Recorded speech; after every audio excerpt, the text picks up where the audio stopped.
We actually believe in the lab that the tools of science make these methods and tools of mindfulness work better, more effectively, and we can figure out how to scale them. The good news for us in the lab is we don't have to reinvent the methods. The methods of contemplative practice, mindfulness, meditation, yoga, these are old practices, and it's great because we don't have to reinvent the wheel there. What we have to do is modernize them and update them so more people get access. Jay Sanguinetti is a scientist, professor, entrepreneur, and meditation teacher. He currently co-directs the Science-Enhanced Mindfulness Awareness Lab with renowned teacher Shinzen Young, and is also the assistant director for consciousness studies at the University of Arizona. In this conversation, we explore how neuroscience, mindfulness, and technology are coming together to uplift humanity. We kind of think about it in these steps. Like, how do you figure out what's going to work for that person to give them the experience or the phenomenology?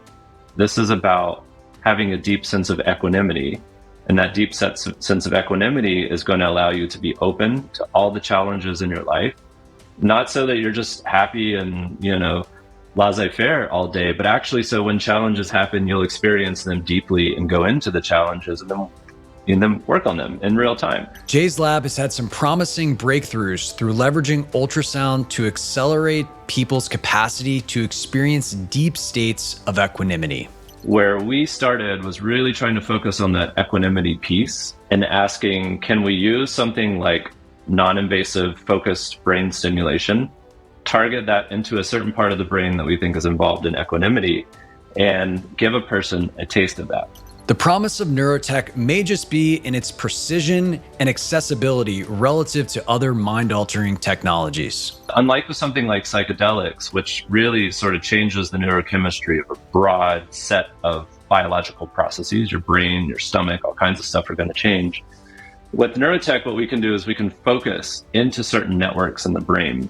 Now, we're doing that with focused ultrasound. So we actually use an ultrasound stimulator that uses a very low energy version of ultrasound, and it focuses a beam of acoustic energy into different parts of the brain. We can focus just on one piece of the system, like a piece that we think is involved in this equanimity stuff, modulate that temporarily. These advances in technology may be the beginning of a new paradigm of mental health that shifts our entire healthcare system. The other model is actually just bringing some of the mindfulness practice into the clinic.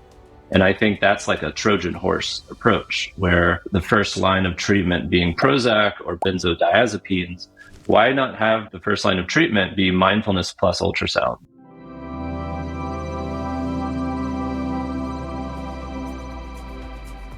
Before we get into this conversation, I want to ask you to join this amazing community of consciousness explorers. This whole idea of pursuing expanded consciousness and the boundaries of human potential while living a modern life is relatively new, which is why we interview revered masters, teachers, experts, and practitioners to help you on your own journey. To stay up to date on the latest conversations, simply click subscribe below and you'll be notified each time a new episode comes out. I am so grateful for all of your support and comments. I love reading them. Now let's dive into this conversation. Jay, what's going on, man? Hey there. Nothing much. Good to be here. It's good to have you on the show. And a lot of topics I want to cover, this intersection of technology, mindfulness, how do we create a better world? You cover so much of it in your work. And so maybe to frame things up, we could start by talking about some of the research that you're doing in your lab. Sure. Yeah, so we have a lab at the University of Arizona. It's called SEMA Lab, Science-Enhanced Mindful Awareness Lab. And so the lab is really focused on using scientific paradigms, so it's the scientific method and tools that come out of science to understand how mindfulness works, and then really how to facilitate the benefits of mindfulness. So we're talking about mental resilience, autonomy over mental health, all the physical aspects, physical well-being aspects that occur with mindfulness training, and really trying to give people access to that and remove the barriers to those types of practices so that people can get autonomy over their mental health and really live happier, more resilient, and fuller lives. Amazing. And, the thing that strikes me is that a lot of these inventions exist already in other cultures. And I'm curious what the role of science and really kind of making what the role of science is to make these more accessible in our Western culture. Yeah, that's a great question. So yeah, why do it in the lab? Why not just do it in my garage or in the company that I also have up in the Bay Area? You know, part of that is that we live in a materialistic scientific culture. So part of it is that's the language that we live in. That's how we understand the world. But that's not a satisfying answer. So it's not just to say we want to put it in our own culture. We actually believe in the lab that the tools of science can make these methods and tools of mindfulness work better, more effectively, and we can figure out how to scale them. And so, you know, the good news for us in the lab is we don't have to reinvent the methods. The methods of contemplative practice, mindfulness, meditation, yoga, these are old practices, and it's great because we don't have to reinvent the wheel there. What we have to do is modernize them and update them so more people get access. And that's really, you know, kind of the pathway that many people like myself go on, where you start doing these practices yourself and they transform your life. Not just change, but they've transformed my life. I was such an anxious person, you know, 10 to 15 years ago that I wouldn't really be able to come on a podcast with you and embody my message. You know, I'd be pretty freaked out.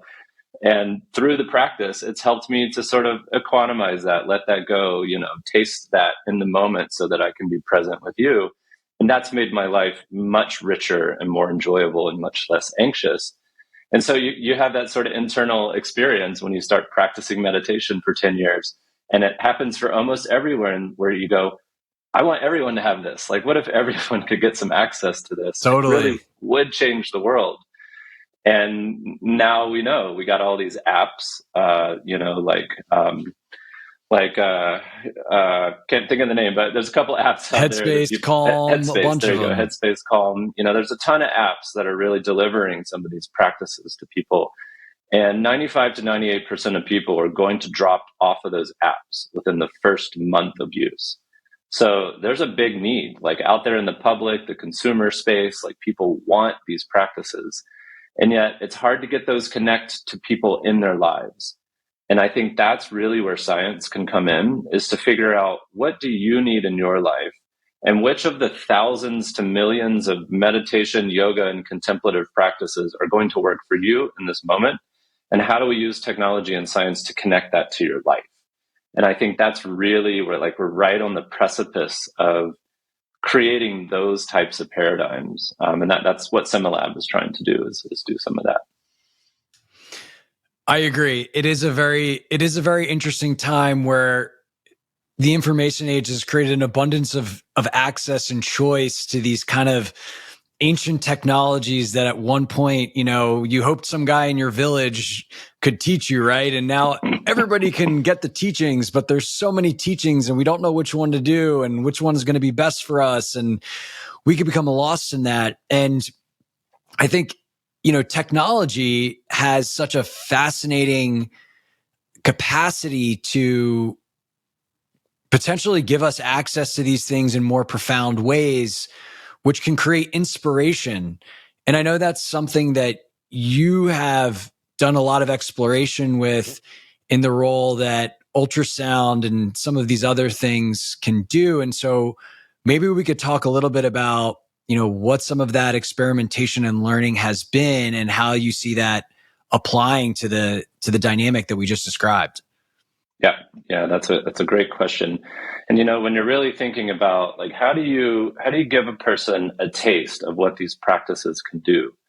So that's kind of first step, and that'll happen sometimes when you use the apps. So for my case, being a somewhat anxious person, when I started meditating, just focusing on my breath and not paying attention to the thought loop that at that point in my life was a pretty mean voice was incredibly powerful. Right. So that was my experience. And then I went and told everyone, you should meditate. And actually, some anxious people get more anxious when they do that.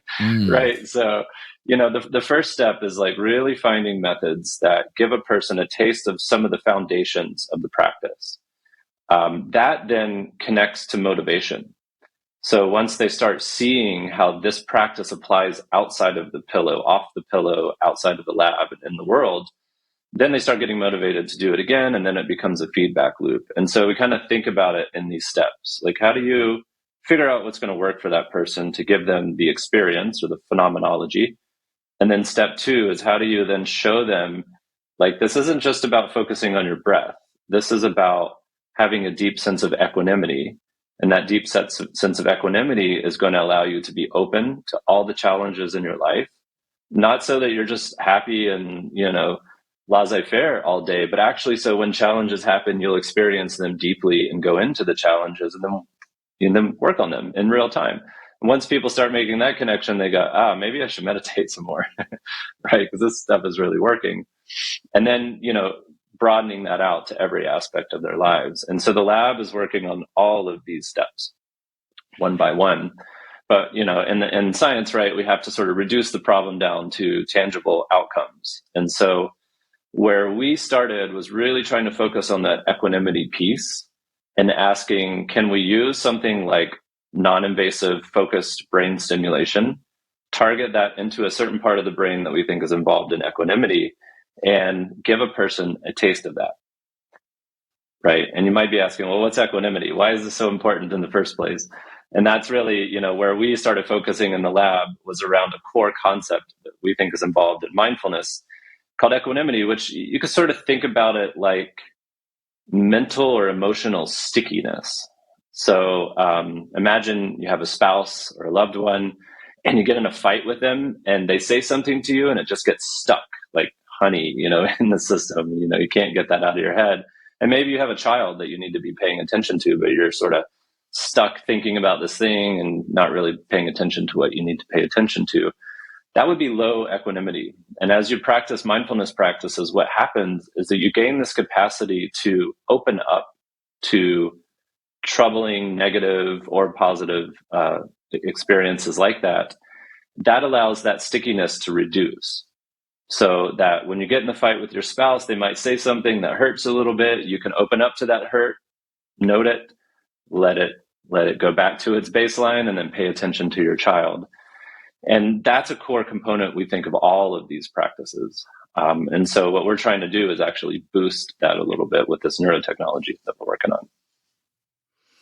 Amazing. And I guess, why neurotechnology, right? There's plant medicine, there's meditation retreats, there's kind of tried and true ways to have that original access point.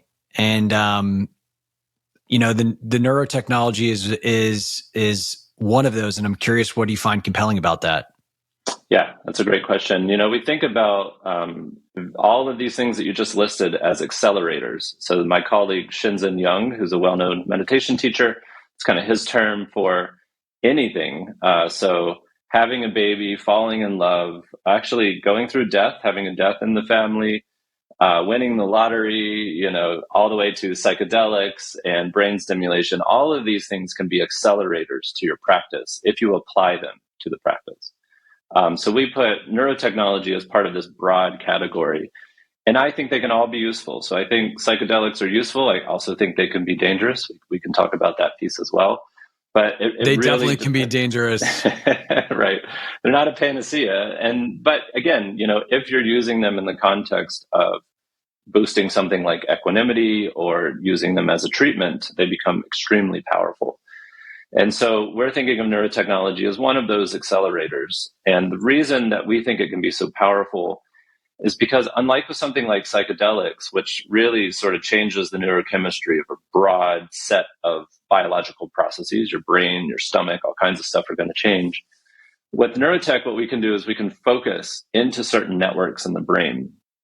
Now, we're doing that with focused ultrasound. So we actually use an ultrasound stimulator that uses a very low energy version of ultrasound, and it focuses a beam of acoustic energy into different parts of the brain. And what's really cool about that is it's super safe. We're not damaging the brain. There's no heating or anything like that. And we can focus it anywhere to any network in the brain. And so unlike psychedelics, which are essentially shaking up the whole system, we can focus just on one piece of the system like a piece that we think is involved in this equanimity stuff, modulate that temporarily. So say for 5 minutes, and then while you're practicing meditation, everything's the same except for this piece that we think will elevate your equanimity. That becomes very useful for the person, because instead of psychedelics, which is like this big phase shift, you're like Jay, and then you're God, right? It's like, yeah, it's a big phase shift, and then you come back and then you're tell pissed everyone at somebody for something trivial 2 days later, like exactly, or you're like, everything is one. Don't you guys see it? And everyone's like, you're crazy. You should stop doing this, right? So that's a big phase shift, and the two are hard to put together and don't really even communicate with each other. Whereas what we're talking about is taking Jay, keeping everything the same, but gently modulating a piece of the network, a piece of the Jay network, in a useful way for me and my practice. And that way, the brain can actually learn a little better, I think. Now, with psychedelics, you get insight. Insight's super powerful and important for learning. But we're talking about tuning the system with this method. And I actually think over time, that can be as powerful as psychedelics, if not a little bit more powerful up front, because you're allowing the system to be itself, but be itself with a little more equanimity and a little more practice. And I think that's the key. It's that learning key that's really crucial to get this stuff to stick. And this equivalent here might be like microdosing with psychedelics. That's a new thing that people are trying as well. With a microdose, things are a little more normal and you get a little more openness, maybe a little more equanimity that way. That's really interesting, because I kind of thought you were giving the main benefit of the kind of targeted precision ultrasound was to just kind of give somebody exposure to an enhanced state of being. But it sounds like there actually might be some lasting effects as one begins to kind of move into the ongoing practice as well. Exactly. It's really this idea of plasticity in the brain. So plasticity means the capacity for the system to change. And there's something called neuroplasticity. So we do think that all the brain stimulation technologies like ultrasound can modulate or change that plasticity. That to me is the real key, actually. However, you always got to come back to the person. So there's a human being inside this system somehow through some magic of biology. And you got to ask, like, what's it like for that person? So, we're always trying to target the system and help that system learn.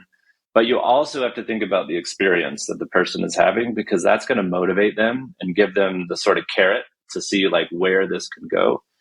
And I think that's what's really powerful about focused brain stimulation, is that you can target systems in the brain that if you slightly change them, you get a very subtle change in experience. We're not talking about like psychedelic level change. This is like so subtle that you have to design the experiment really good to see the difference between placebo, right? So we're right at the edge of doing something better than placebo. But ethically, that's where we want to be, right? Because we don't want to just give the person this like blast off and then they get dependent on this stuff for the blast off. We want to show them like, here's where the system can go, and you have to prune it. You have to be like the gardener who's pruning the system towards a different state. And what we can do is we can kind of dig the little ditch for you right here so the water kind of starts going a different way. And that's really the key. So it's kind of linking the experience or the phenomenology to the learning so that they kind of get a little taste and then they say, okay, I'll keep going. And eventually the idea would be that then they just do the practice on their own. So all of the work would say that the techno boost or the accelerator with the brain stimulation, that happens in the beginning. And once you see the direction the practice can take you, then you would just go practice on your own. But hopefully you're starting to get the benefits much sooner. So instead of practicing for, let's say, a 10-day retreat, maybe you get those benefits from 5 days, right? And you think of saving 5 days over 1 million people, that's a lot of time saved for people.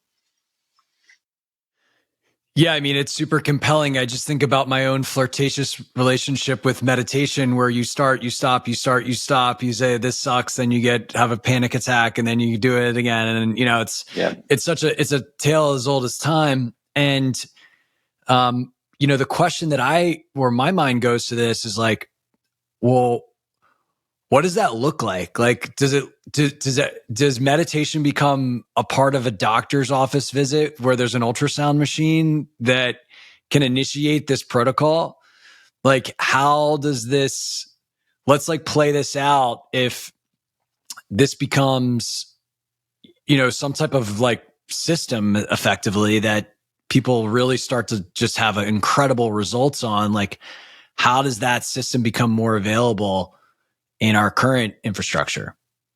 Yeah, it's a really good question. So I think because the technology is so new, it really goes through the medical establishment first, before you get out to sort of consumer type plays. And that's mostly because this technology can go really deep in the brain. So that's a big advantage of ultrasound over electricity, is it's much easier to focus to the amygdala, the hippocampus. These are limbic deep structures. This is the reptilian brain. I put it in quotes because it's not actually like that, but this is the oldest part of the brain, and that's really driving a lot of our emotional experience and probably a lot of our behavior, to be honest. And now we can modulate that. So it's sort of a double-edged sword. As you create these powerful technologies, you have to have a container or wrapper around them that makes sure that as you scale it out to the public, that you don't start creating all kinds of unintended consequences. So, one place to worry is like brain stimulation plus AI, that connects the change in your brain right to an algorithm, right? That's a Black Mirror episode of, that TV show that's quite scary. I've only watched 2 episodes because it was too scary for me, but that's the kind of possible future that you could worry about. And that's not a likely future for this technology because it will go through the FDA. It goes through to the doctors first. We have it very controlled. We kind of see what this looks like in those settings. And then as we generate safety data, at some point in the next 5 to 10 years, perhaps, then you start seeing consumer type plays come out. And that's what the whole research field. So we're part of a big field of researchers doing this. And I would say most of the researchers in the field are promoting that same type of message. And that's what we would back as well. Yeah, it's interesting because it also, first off, just to reflect, I think that makes a lot of sense and is very prudent. But it's also interesting because if I think about who I go to today for mental health help, it's not someone that has an ultrasound machine in their office, right? Yeah. It's who I go to might be different than most of the population because I'm kind of more on the wisdom tradition path. But therapists, psychologists, psychiatrists, like these are people that don't have these machines, and it almost kind of it seemingly more integrates our mental health with the traditional medical system in a way that today feels pretty disconnected. Yeah, that is a very insightful point, and I think that's part of the challenge for our current medical system is we really reduce the mental health challenges that people have down to the networks in the brain and down to systems and subsystems and chemical systems. And we've played out that experiment over the past 50 years, right? And all of the issues are getting worse. And that's not totally to blame, obviously, medicine, because there's a lot happening around the world that's putting stress and pressure on people. But what you would hope is that with all the research and time that we've put into mental health understanding and science, that would be bridging out to the public. And that gap is really not happening. And so, that's part of what both I'm working on in my own work at SEMA Lab, where we're trying to create mindfulness protocols that we publish that anyone could use. So the idea would be those are free, accessible to the public. Clinicians would be able to use them. Researchers would be able to use them. And you can actually imagine in the beginning, you might have research centers that are doing mindfulness that are actually using the protocol. And I could actually imagine in the future sort of a wellness mental health clinic. This is not something I'm building, but I think someone could build something like this where it's driven by MDs who are intentional on the sort of contemplative path, and they're bringing that out to the public. So you can kind of have that model, but then the other model is actually just bringing some of the mindfulness practice into the clinic. And I think that's like a Trojan horse approach where, instead of the first line of treatment being Prozac or benzodiazepines, why not have the first line of treatment be mindfulness plus ultrasound or mindfulness plus psychedelics, for example? And I think we're going to see that shift. They've called this the third wave of mental health, where it's based on mindfulness and now psychedelics as part of that wave. So I think all like neurotechnology, mindfulness, and psychedelics are all part of that wave. And I think the question is, how do we find real validated scientific protocols before the sort of capitalist agenda takes over, right? So that's kind of what's interesting to watch out. Can those protocols get in place first? And I think that's the crucial question, actually.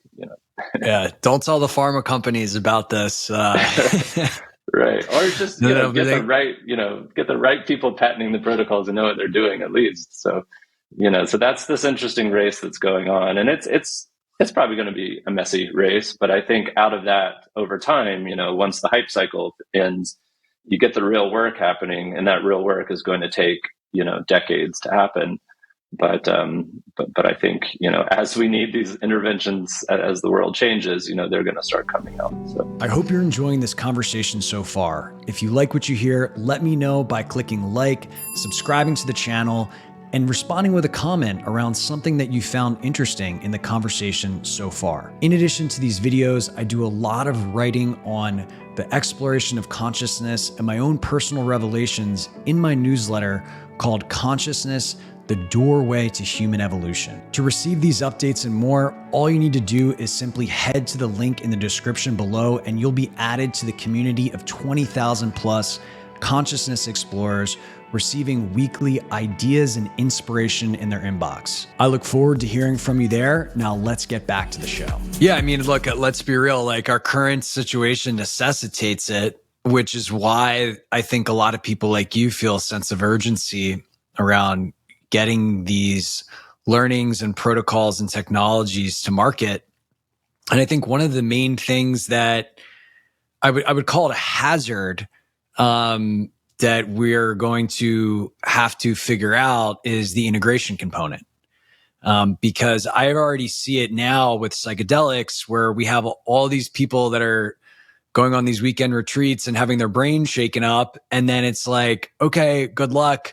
Your life is completely turned upside down, and go figure out how to, journal and meditate. But that's kind of it, right? There isn't really a support ecosystem for people that it meets them at the depth that they need. And so, I would love to hear your thoughts on, how we can think about approaching that challenge as well. That's absolutely. Yeah, I gave those sort of 3 phases, where phase 1 is get a taste of something like equanimity, openness. Phase 2 is how do you get it to stick? How do you get the learning and motivation to happen? Phase 3 is the integration piece. So really, how do you take it off the pillow and get all of these benefits into your life in a way that are useful? Because at the end of the day, that's the point here. Is it's not just about happiness, right? It's like living a life well lived, in the sense of the way the Greeks were talking about it, a rich life, living in richness, even if you're having stress, even if bad things happen, right? That's the kind of depth of happiness that we're talking about. And to do that, you have to take what insights you get at that retreat on the weekend and bring them into your business culture, or into your classroom if you're a teacher, or even if you're a father at home with your children, bringing that to the children in a way that's useful for them. That's the hardest step, I think. And it's hardest in a lot of senses, mainly because how do you commodify that? We have this culture that needs to break it apart and commodify it to deliver it to people. And at the end of the day, we're talking about something that's very individualized for that person. And then you're also talking about connecting that person to a community, like you said, of other like-minded people who've gone through that, who can support you as that's happening. And I think that's a place that's going to, unfortunately, get the least amount of attention, because it's hard to reduce it to a protocol that, you can sell in a company.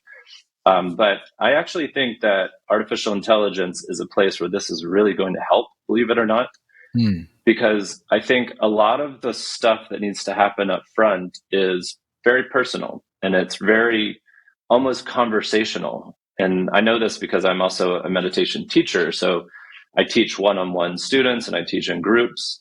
And very quickly, what you have to do is you have to tune in with the person and you have to understand their experience and then get at that level and then work with them to help them understand the practice in this case. So the parts of mindfulness that you're teaching, and then work with them again to understand how that applies. And so there's a constant sort of communal connection to that person and the world around them.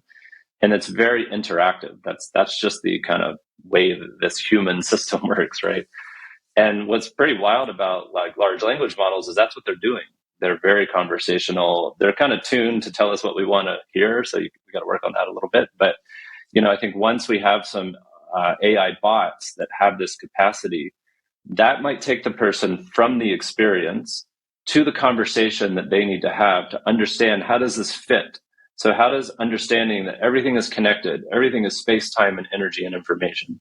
Once I really get that insight, not just the scientific insight, but the embodied insight of that, you could talk to an AI for a while to understand how that's interacting. And then once you're sort of seeing like, okay, this is a path, this is cool, I want to be on this path, then having a connection to a community of people that are also talking about this. And I think, building it in these layers so that you kind of have a net for people. And once they get in that net, then, connect them to the right type of community. So, it could be a fundamentalist Christian who's having this experience. It's going to be very different than someone maybe who just went to Burning Man who, thinks that those people are someone they've never talked to. Right? Yeah. So you got all these different groups of people who are going to be having these experiences, and you gotta have a net for that. It's such a good point. It's kind of like we had all these institutions that I think people have become disenchanted with that provided that community structure for people to grow and evolve.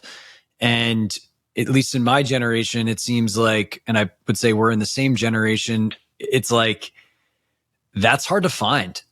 Yeah. You know what I mean? That it isn't really easy to find that people, those groups of people who are deepening their human experience. And I think it's critical. I think it's really, really critical. The other thing that you brought up that I agree with, I was recently talking to a founder of an AI therapist company, and what I didn't realize is that, even before all of these, the accessibility of these kind of interventions, we're already massively unable to meet the demand for mental health with current practitioners. Like we have for one of every 7 person with a mental health issue, we have a therapist. And I think there's an argument to say that a lot of the people out there doing therapy, mental health work, maybe even aren't even doing it at a very kind of proficient level. And so, yeah, we have a really unique, interesting situation where we are probably going to need more support than ever. And we have way less demand, and even the capacity to meet that demand for humans, and like all the training and things we have to do and how long that takes. It's just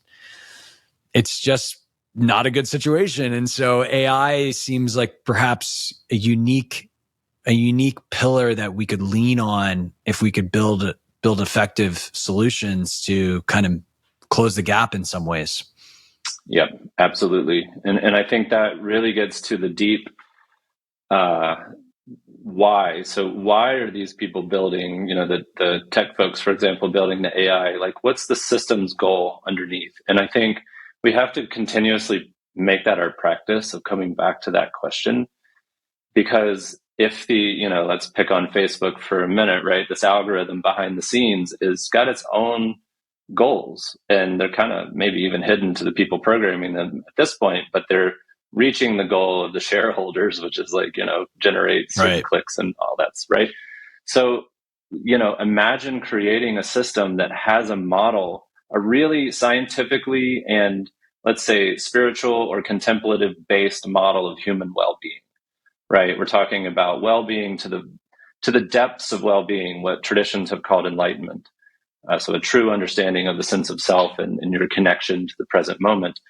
And if you have a system that's the goal, and it's also way smarter than us, so it kind of even knows the goal. It's refining the goal as it's creating the goal, right? If that's the thing, and the runaway is not that it's going to self-replicate until it kills us, but it self-replicates until it understands what enlightenment is for every individual human being alive, that's a completely different future, right? And that's a very possible future, actually probably more possible than the thing waking up and making us into paper clips or whatever the worry is, that people have about AI.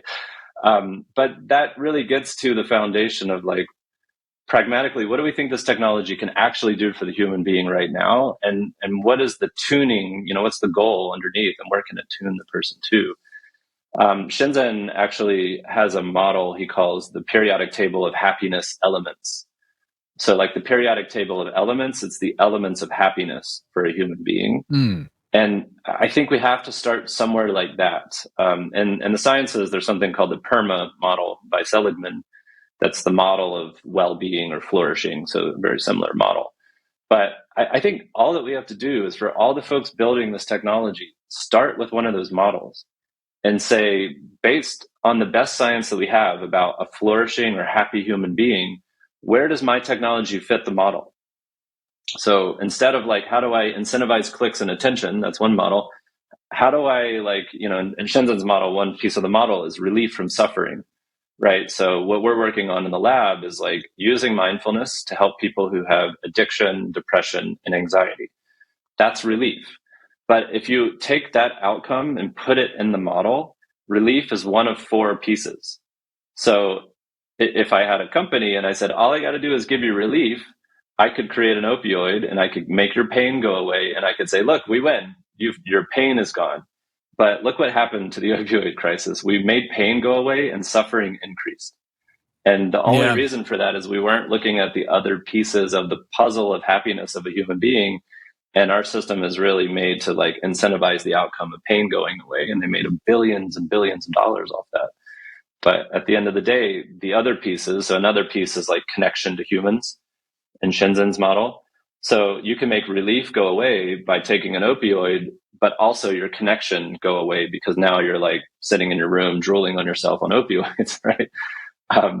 So I think that's what has to happen is we got to start looking to science and contemplative wisdom and bring in these models of happiness and well-being that have been worked on for thousands of years, smash the science into it, and then make that the model instead of what is underneath.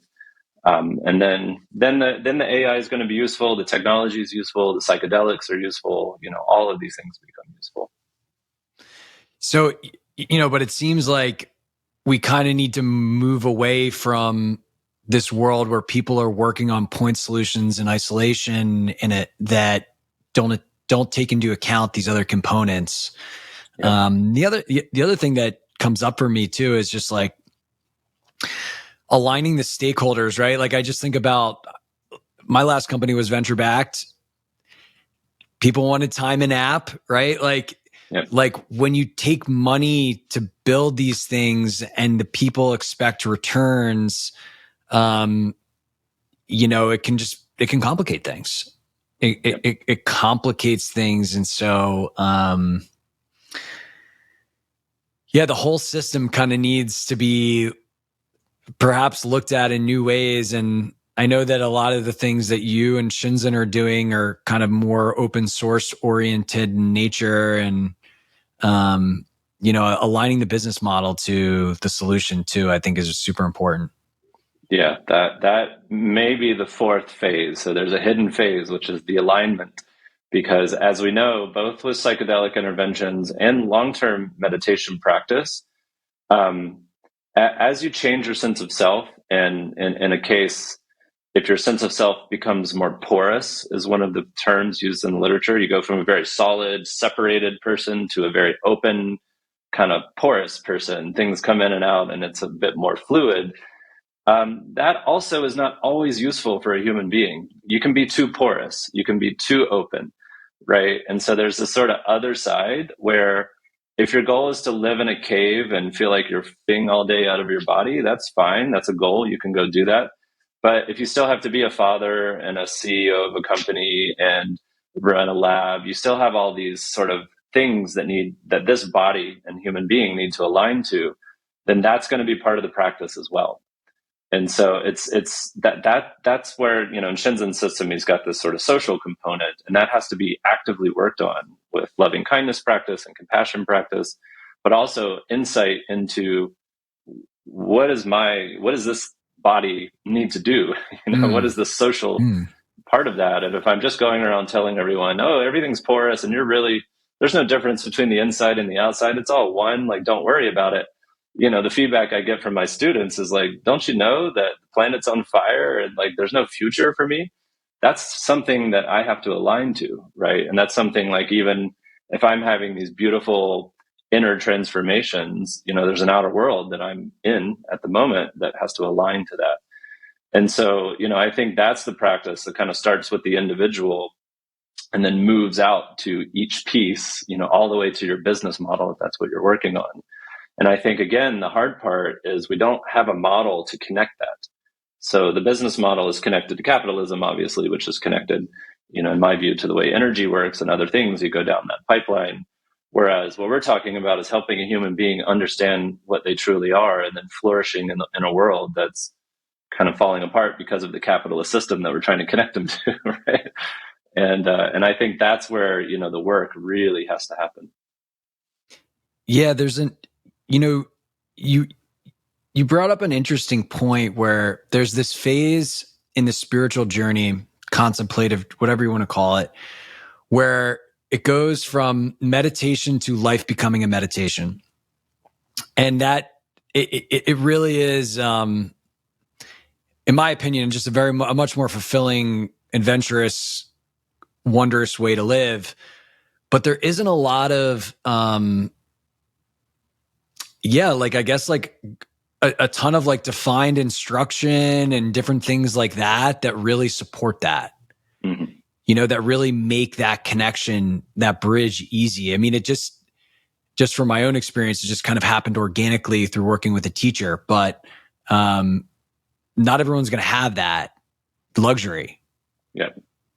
Right. And I'm curious how you think about that. Like, maybe that is where AI, where you have like some type of pocket companion on your phone where you could that says, hey, look out for when you're triggered, or like blah, blah, blah. Like, it kind of just starts to give you these integration nudges that in a dynamic and interactive way. Yeah, absolutely. I think that's a part, having a culture of people who are also doing that around you, and then having the tools, you know, through whatever means to get that information. All of those things I think are really important. And I do think the AI, you know, it's definitely going to play a role in that. But if and only if we program that in or teach it, I guess at this point, that's really the fundamental goal. And, you know, what's really interesting about that is that it doesn't take a lot. So when I'm teaching people meditation, just showing them Shinzen's model is almost transformative for some people, because everyone kind of knows that, like, there's deeper meaning and purpose in this life. It's just many of us feel a disconnection from that, right? And so we kind of know that that's there. We just don't know how to fit all of our behavior and our decisions and our goals like into something simple that helps us make those decisions in a pragmatic way that then connects to our lives. And so I think an AI that's having a conversation with you about whatever you're conversing about, maybe your anxiety, for example, that sort of structures the conversation in that way to say, well, here's not just giving you suggestions, but also helping you reflect on the model yourself so that you can update to the model. So there's a bit of sort of psychoeducation or spiritual education that happens. And that happens organically for us. We learn slowly, you know, even if we're super smart, like, we're still learning over days and months over this stuff. And that's why it has to be sort of conversational or sort of in the pace of that person's life. And so AI is going to certainly play a role. I think, you know, listeners may sort of think, okay, well, now we have all these people sitting in their room by themselves, talking to ChatGPT-7, talking to the Shinzen app. You know, that's a very scary world for people. But I think if that happens, the model isn't actually fitting what we're talking about. So the actual outcome of the model should say, if we're having a conversation and you're actually learning how to reconnect with yourself and reconnect with your world, in a way that's meaningful and useful to you, then you would be spending less time alone. Like that'll be a measure, actually. Unless your goal is to be alone. If you want to be alone, that's totally fine. We can tell the AI that. But for most people, I don't think that's the goal. And so if the world is starting to be created where we're all sitting at home getting a brain zap and feeling good because we're taking Soma juice, and just talking to the AI, then the model's incomplete. And that's why the power of the model, that basically is the power of the model. Yeah, no, it makes a lot of sense. Presumably if it's working, you're going to be using it less also. It's like a dating app. If it works, you're off the app. Exactly. And Exactly. So there might be some like high intensity periods in the beginning, right? But then you kind of learn the ropes and, you use it as needed. And that makes a lot of sense to me. Yeah. And it becomes what you said, which is everything in your life starts enfolding into the deeper goal. And like that magic has happened for me as well, where I have all this opportunity in my life and lots of people I want to work with. And, as I start becoming deeper aligned to my own mission and aligning all of the things I'm doing to that mission, everything starts enfolding into it like an origami, it sort of folds in. And the magic is sometimes it unfolds again and you get all this opportunity and then you fold it in. And that sort of expansion contraction process of my own alignment becomes much easier over time because the whole thing becomes aligned to this deeper sort of mission and model of what it means for me to thrive in this world that, can be quite scary. And so, I think that's really where the magic starts happening. And, we're both smiling because we both know that can happen for anybody. And yet when I go talk to someone who's got depression and I'm like, let me teach you some mindfulness. And they're like, F you, I'm sad. I'm like, look, it's so easy. It's just right here in front of you. It's like so far for that person. And so we just got to start bridging that gap for people. Yeah. I mean, it is the most magical, amazing thing. But look, I know you've been on your journey for a long time and I've been deep on mine for a long time. And, it's not an overnight process. And I also think that comes back to the education, right? That, this is like, it's a lifestyle, really. It's not it's not a compartmentalized activity you do for 10 minutes. Maybe it starts like that, but that kind of changes over time. Absolutely. And the last thing I'll leave you with is that, I think the deeper test of all of this technology and science, I think in general as well, is how much connection is it offering us?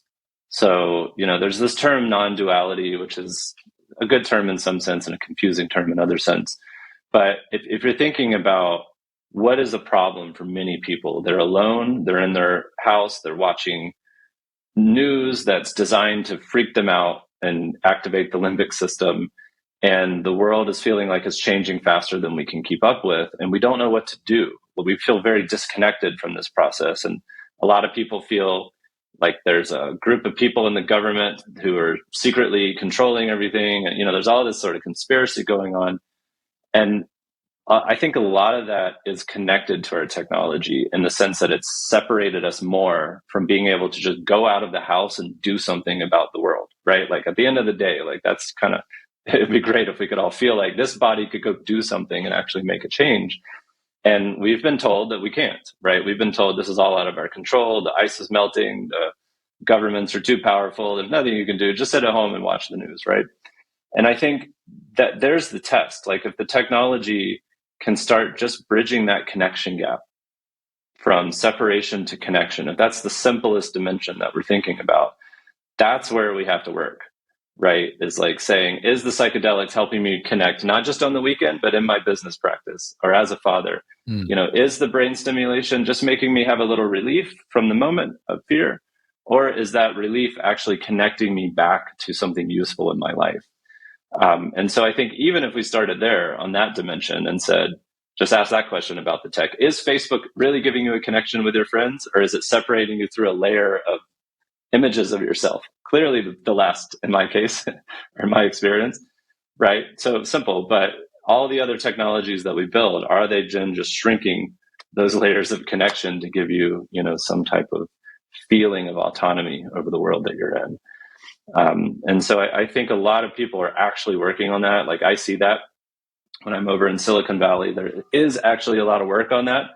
And then there is also a lot of not work on that, right? And so, my goal is to get more people to work on that connection piece.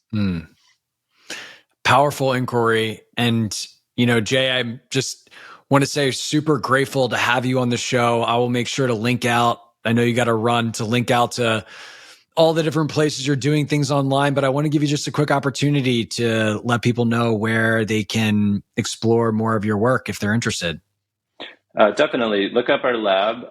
It's called SEMA Lab, University of Arizona.